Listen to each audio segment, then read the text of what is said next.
Tuhan bersamamu. Dan bersama rohmu. Inilah Injil suci menurut Santo Matius. Dimuliakanlah Tuhan. Pada zaman pemerintahan Raja Herodes, sesudah Yesus dilahirkan di Bethlehem di tanah Yudea, datanglah orang-orang Majus dari timur ke Yerusalem. Mereka bertanya-tanya, di manakah dia, Raja orang Yahudi yang baru dilahirkan itu? Kami telah melihat bintangnya di timur, dan kami datang untuk menyembah dia. Mendengar hal itu, terkejutlah Raja Herodes beserta seluruh Yerusalem.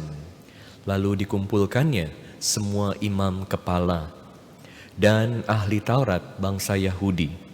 Kemudian dimintanya keterangan dari mereka, di mana Mesias akan dilahirkan. Mereka bertanya kepadanya, di Bethlehem, di tanah Yudea, karena demikianlah ada tertulis dalam kitab Nabi. Dan engkau, Bethlehem di tanah Yehuda, engkau sekali-kali bukanlah yang terkecil di antara mereka yang memerintah Yehuda, karena dari engkaulah akan bangkit seorang pemimpin yang akan menggembalakan umatku Israel. Lalu dengan diam-diam Herodes memanggil orang-orang Majus itu dan dengan teliti bertanya kepada mereka, kapan bintang itu tampak? Kemudian ia menyuruh mereka ke Bethlehem, katanya, pergi dan carilah anak itu dengan teliti. Dan segera sesudah kamu menemukan dia, kabarkanlah kepadaku, supaya aku pun datang menyembah dia. Setelah mendengar kata-kata Raja Herodes, mereka pun berangkat. Lihatlah, bintang yang mereka lihat di timur itu mendahului mereka, hingga tiba dan berhenti di atas tempat di mana anak itu berada. Ketika melihat bintang itu, mereka sangat bersuka cita. Mereka masuk ke dalam rumah itu dan melihat anak itu bersama Maria ibunya. Lalu mereka sujud menyembah dia. Mereka pun membuka tempat harta bendanya dan mempersembahkan persembahan kepada anak itu, yaitu emas, dupa, dan mur. Kemudian karena diperingatkan dalam mimpi supaya jangan kembali kepada Herodes, mereka pun pulang ke negerinya melalui jalan lain. Demikianlah sabda Tuhan. Terpujilah Kristus. Saudara-saudari saya yang terkasih dalam Kristus, hari ini kita merayakan pesta penampakan Tuhan. Paus Benediktus ke-16 menyebut pesta hari ini sebagai pesta cahaya. Pesta cahaya. Saya mau mengajak Anda untuk merenungkan tema terang dalam hidup kita. Pertama, saya mau mengajak Anda melihat kegelapan yang sering menghantui hidup kita. Dan kedua, bimbingan bintang terang. Ketiga, menemukan terang sejati, Yesus. Dalam hidup kita seringkali mengalami kegelapan. Saat saya merenungkan perjalanan 3 orang Majus ini untuk menemui Yesus, mencari Yesus, saya bertanya, sebetulnya motivasi mereka apa? Apa yang menggerakkan mereka sehingga melakukan perjalanan yang pasti sangat sulit? Mereka gak punya peta yang sangat jelas kemana harus berjalan. Mereka harus meninggalkan kenyamanan mereka. Belum lagi mungkin ada teman-teman mereka yang mempertanyakan mereka atau ketawain mereka. Buat apa lakukan perjalanan yang tidak jelas? Dan kita juga melihat bagaimana mereka kesasar. Mereka sampai ke istana Herodes. Jadi tentu ini adalah perjalanan yang tidak mudah. Kalau Anda adalah dalam posisi orang-orang Majus ini, akan memutuskan untuk melakukan perjalanan ini atau enggak? Apa yang membuat mereka melakukan perjalanan ini, memutuskan untuk mengikuti sang bintang. Apakah hanya karena mereka melihat bintang itu? Atau karena ada ketidakpuasan di dalam hati mereka? Saya rasa jawabannya adalah gabungan dari keduanya. Tentu peran bintang itu sangat penting. Tetapi kalau semua sudah nyaman, semua sudah beres, buat apa capek-capek mengikuti petunjuk bintang tersebut? Saya rasa ada keinginan yang sangat dalam hati mereka untuk mencari lebih. Dan ini yang mendorong mereka untuk keluar dari zona nyaman. Dalam hidup kita juga terus mencari. Kalau tidak ada motivasi, tidak ada pencarian, tidak ada perjalanan, tidak ada peziarahan, tidak ada tantangan, hidup menjadi sangat membosankan. Dan seringkali jadi gak ada alasan untuk kerja keras. Kadang bahkan kita mencari, buat apa sih hidup? Sangat membosankan. Ini adalah bayang-bayang kegelapan dalam hidup. Kegelapan selalu membayangi kita, selalu menghantui hidup kita. Dan kegelapan ini hadir dalam hidup kita tentu dengan sangat jelas karena dosa, kegelapan dosa. Saat kita dikuasai oleh dosa, hidup kita dipenuhi dengan kegelapan. Gak ada sukacita. Kita berpikir bahwa dengan uang yang kita punya, kita bisa bahagia. Cari uang sekuat mungkin, pakai cara apapun. Ternyata udah dapat begitu banyak, juga gak bahagia. Kita pikir kekuasaan yang kita punya membuat kita bisa hidup dengan tenang. Anda lihat tokoh dalam Injil hari ini, salah satunya adalah siapa? Herodes. Herodes adalah raja yang insecure. Walaupun dia sangat berkuasa, tapi dia ternyata jauh dari kedamaian, jauh dari sukacita.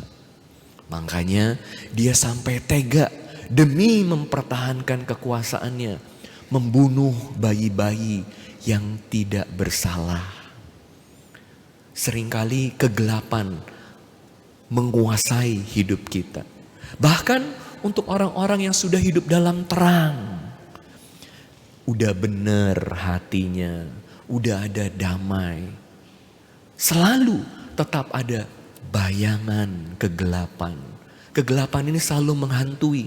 Karena apa? Karena siapa yang bisa yakin kalau hari ini baik, besok bisa tetap baik. Hari ini baik, bulan depan masih bisa tetap baik. Gak ada yang bisa tahu pasti. Makanya kita gak pernah bisa benar-benar beristirahat dalam hidup. Saya ingat apa yang dikatakan Santo Agustinus. Saya sering katakan hal ini, pakai perkataannya Santo Agustinus. Santo Agustinus katakan, jiwaku tidak pernah benar-benar beristirahat kecuali saat beristirahat di dalam Tuhan. Jadi yang bisa sungguh-sungguh memberi kedamaian, memberi terang, itu adalah hanya Tuhan, kedamaian sejati. Tapi kedamaian ini, terang yang kita cari, itu sudah hadir dalam hidup kita lewat berbagai tanda. Berbagai tanda. Seperti orang Majus yang masih mencari sesuatu dalam hidup mereka. Menemukan bintang terang. Bintang ini adalah hal alami. Hal alami. Tetapi Tuhan juga hadir lewat berbagai hal alami, kejadian alami dalam hidup kita. Tuhan berbicara kepada kita supaya kita tahu apa yang kita harus lakukan dalam hidup. bagaimana memutuskan dalam situasi sulit hidup kita. Tuhan memberi petunjuk. Tuhan memberi akal budi kepada kita. Jadi tolong otaknya dipakai. Perhatikan berbagai tanda yang terjadi dalam hidup kita. Berbagai hal alami yang sudah terjadi dalam hidup kita. Tapi tentu itu artinya kalau kita mau peka terhadap tanda dari Tuhan, petunjuk dari Tuhan, kita harus lakukan apa? Harus rajin belajar. Rajin mendengarkan ajaran-ajaran yang baik. Harus rajin punya waktu tenang, berdoa. Karena apa? Kalau kita nggak tenang, kalau kita terus sibuk mencari, terus kacau hati kita, bagaimana kita bisa memperhatikan bintang terang tersebut? Gak bisa. Kalau Anda lihat di langit, Anda bisa gak perhatiin bedanya antara bintang yang terang sama bintang yang kurang terang? Anda bisa gak perhatiin kalau ada bintang baru yang muncul, cahaya baru yang muncul? Gak bisa kan? Karena kita gak tenang, kita gak belajar. Tapi untuk seorang yang belajar, seorang yang punya ketenangan hati, petunjuk-petunjuk itu berbicara kepada dia. Dengan kata lain, apa yang saya mau sampaikan kepada Anda? Terang Tuhan ini sudah hadir lewat berbagai hal yang terjadi dalam hidup kita. Hanya kita harus peka. Dan kita harus belajar melepaskan diri dari berbagai keterikatan dosa. Herodes sudah punya akses terhadap berbagai petunjuk itu. Tapi dia tidak pernah bisa sampai pada terang sejati. Karena apa? Dikuasai dosa. Nah, makanya saat kita memutuskan untuk mencari terang itu, mencari kebenaran tersebut, kita mulai melakukan perjalanan, peziarahan. Dan kabar gembiranya adalah Tuhan juga akan selalu membantu kita supaya kita bisa sungguh-sungguh mengalami terang itu. Dan terang sejati itu Yesus sendiri. Dia bukan hanya berbagai ajaran yang kita perlu mengerti. Dia adalah seorang pribadi. Jadi di tengah, titik pusat dari agama kita, dari hidup beragama kita adalah seorang pribadi. Yesus, sang kebenaran dan sang kasih.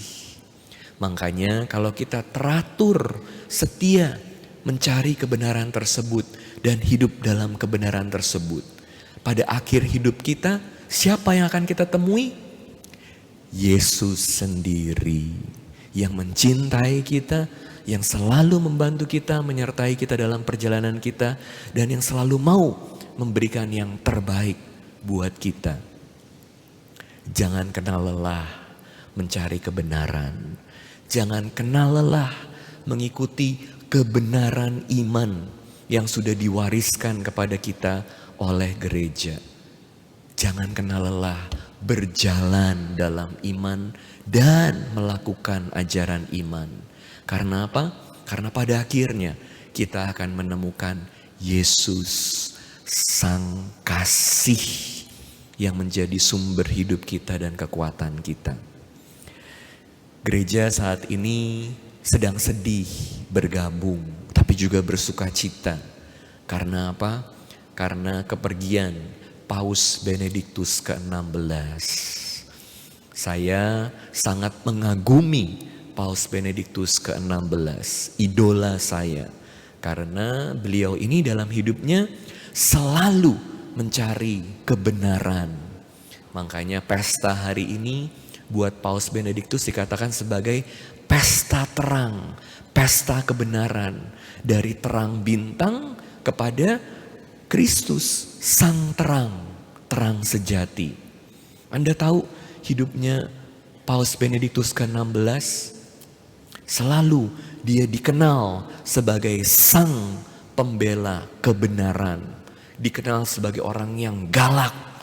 Kalau ada guru yang mengajar ajaran agama yang salah, ajaran iman yang salah, Paus Benediktus ke-16 saat dia menjadi asistennya Paus Yohanes Paulus II itu selalu yang paling keras bersuara.